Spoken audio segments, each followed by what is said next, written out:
ये दृश्य देख के मन विचलित भी हो रहा है और रोंगटे खड़े हो जा रहे हैं। ये देखिए टूटा हुआ मकान, ये गिरे पड़े मलबे, और ये सामने जो नदी दिख रही है वो आज नदी है और यहाँ कभी भरा पूरा गांव हुआ करता था।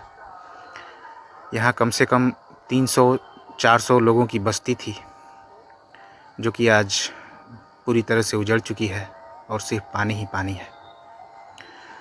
यहाँ मार्केट हुआ करता था, यहाँ 2 फ्लोर का मार्केट था, ये पूरी तरह से गंगा जी में विलीन हो गया है और जिधर देखो सिर्फ मलबा ही मलबा है। उधर देखिए ये बालू का टीला, जैसे बालू का पहाड़ हो। बहुत मन विचलित हो रहा है।